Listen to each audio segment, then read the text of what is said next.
Greetings, podcast listeners. Welcome to the second episode of my new series on history, From One Student to Another, which is covering Theme 4, Britain from 1919 to 1939, of the European option from the Cambridge A-Level History curriculum. In this episode, I'll be looking at the changing fortunes of the Conservative, Liberal and Labour parties, along with the general strike of 1926. Though Lloyd George was popular as Prime Minister, his ministry fell apart at the Carlton Club meeting on the 19th of October 1922 when the Conservative MPs decided that the coalition was doing damage to their party and voted 187 against the coalition and 87 in favour. After the vote, leading members of the government gave their resignations to Lloyd George, and in turn, he offered his resignation to King George V. As the largest party, the Conservatives were invited to form a new government, with Bonar Law serving as Prime Minister, and subsequently winning a general election, during which the government promised spending cuts and non-intervention in foreign affairs and disputes. He would later resign in May 1923 as a result of poor health, and was replaced by Stanley Baldwin, an important figure in this topic as he served as leader of the Conservative Party from 1923 to 1937, and held the position as Prime Minister a number of times during this period, serving a total of over 7 years. Baldwin's implementation of social reforms, a stable form of government and the spread of an anti-socialist mindset was popular among the people of Britain, especially the middle classes, and allowed his government to win over 50% of the vote during the 1935 general election, remaining the last to achieve that feat. Though he was popular in the 1920s and 30s, his reputation turned sour after the commencement of the Second World War, as he was blamed for the policy of appeasement, whereas Churchill was admired as a conservative icon and war hero. Baldwin's downfall began when he called for a second general election, in the hopes that it would produce a mandate that would help him to introduce tariffs, reduce unemployment and secure the home market for domestic manufacturers. However, he ended up losing a comfortable majority in the Commons, losing seats to the Labour and Liberal parties. Although the Conservatives remain the largest party with 258 seats, when compared to Labour's 191 seats and the Liberal Party's 158 seats, the government lost a vote of confidence in the House of Commons on the 21st of January 1924, paving a way for the formation of the first Labour government. Ramsay MacDonald was appointed Prime Minister of a Labour government on the advice of Baldwin. Under the Labour government, subsidies for the construction of council housing was increased through the Housing Provisions Act of 1924, whilst Chancellor of the Exchequer Philip Snowdon introduced spending and changing tax policies, balancing the budget. The downfall of the first Labour government was linked with its recognition of the Soviet Union on February 1, 1924, and two treaties they signed on August 8th, one of which granted it most favoured nation status, and the other which agreed to settle debts and negotiate loans at a later date.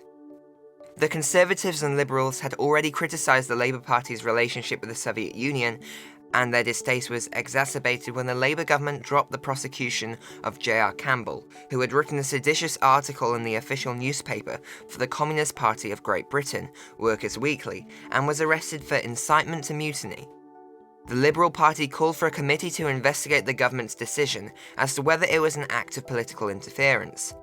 This was supported by the Conservative Party, and the overwhelming majority of votes meant Parliament was dissolved and a general election called. 4 days before voting began, the Daily Mail published a letter from the head of the Comintern, Grigory Zinoviev, which is now regarded as a forgery, calling for the British Communist Party to support the Russian treaties. This set in the fear of communism, linking Labour's support of the Russian treaties with that of the Communist Party. After just 9 months in office, MacDonald lost his place as Prime Minister, and after winning a large parliamentary majority, Baldwin resumed his role as Prime Minister of the United Kingdom. This Conservative government was able to continue for the next 5 years. Focusing on keeping peace, the government was involved in the 1925 Locarno Treaties, an agreement between France and Germany that worked towards peace, reducing class conflict, improving quality of life, and expanding social services, including unemployment and old age pensions. However, the government failed to prevent the general strike of 1926 from taking place. The general strike of 1926 originated with the coal industry. In 1921, the coal industry was to be returned to the control of its owners after wartime government control. They were insistent on cutting back pay and conditions. As a result, the Miners' Federation of Great Britain asked the National Union of Railwaymen and the Transport Workers' Federation to assist them by joining a strike. However, this did not come about, and the miners were defeated on a historic day known as Black Friday. As Britain's coal exports continued to decline over the next 4 years, in summer 1925, the coal owners informed the Miners' Federation that they were to reduce pay and conditions and make job cuts as they were producing coal at a loss. But they were not willing to negotiate wage reductions or longer hours. Hence, the trade unions, Congress were able to get transport workers to agree to an embargo where they would stop the movement of coal. At midnight on the 31st of July 1925, when a coordinated strike of mine, railway and transport workers was about to begin, Baldwin's Tory government announced that a royal commission would be established to investigate the flaws of the coal industry and produce a final report at the end of next April. Meanwhile, the government would provide the coal industry with a subsidy that would cover the gap between production and the market price of coal. Although this was seen as a victory, it basically delayed the issue for a year. The next year, the report was issued, overlooking the demands of the miners. The government had tried to get the miners to agree to pay cuts and longer working hours. In response, the Trade Unions Congress announced that no person in the printing, iron and steel, heavy chemicals, constructions, electric and gas, railroad, and docks industries will go to work on Tuesday morning unless a settlement had been agreed. Meanwhile, the Industrial Committee of the Trade Union Congress continued to negotiate with the government. On the 3rd of May 1926, a historical battle began with 1.75 million workers striking across the country. Whilst the strike was supported by a vast majority of trade unionists, it was clear that the government was not going to make a U-turn on its policies and retain the support of the coal owners and capitalists. The effects of the strike were somewhat limited by the volunteers who replaced strikers at their workplaces, whilst troops were called in to make sure the government maintained control over the essential services. They helped to prevent disorder from spreading, and food supplies soon returned to normal with the help of the volunteers and strikebreakers. Meanwhile, the vast majority of the General Council of the Trade Unions Congress were not committed to a miners' revolution, nor dedicated to the general strike, so it was easy for them to call the strike off on the 12th of May when they were unable to get the miners to agree to new terms, such as pay cuts and increased working hours. However, they had failed to receive any guarantees from the government on issues such as victimization, and some employers took the opportunity to de-recognize unions. An example of mass victimization was in Hull, where over 30,000 workers, including railway workers, dock workers, printers and engineers remained on strike after the 12th of May in support of reinstating 150 victimized tramway workers who had lost their jobs to strikebreakers. When the strike was called off, there was a lot of disappointment among workers. Around 80,000 had been on strike in Sheffield after the strike was called off. This was possible with funds provided by the Soviet Union and the school feeding arrangements across Labour-led counties that provided millions of additional free meals to school children, at a cost of approximately £300,000. Despite the swathes of support that the miners had received at the beginning, they were soon left to continue their fight alone. After the general strike had been called off the previous year, the Baldwin government passed the Anti-Trade Union Disputes and Trade Union Act in 1927, prohibiting sympathetic strikes. This act would not have done much when workers united together, and was abolished after the Second World War by the Labour government, which was led by Clement Attlee. Unfortunately, the strike had not succeeded in providing any improvements in salary or working standards of the miners. Miners were earning the modern-day equivalent of 32.5 pence a day and had to pay between 15 and 25 pence in tax. Meanwhile, some mine owners were receiving up to £22,000 a year and did not have to pay tax.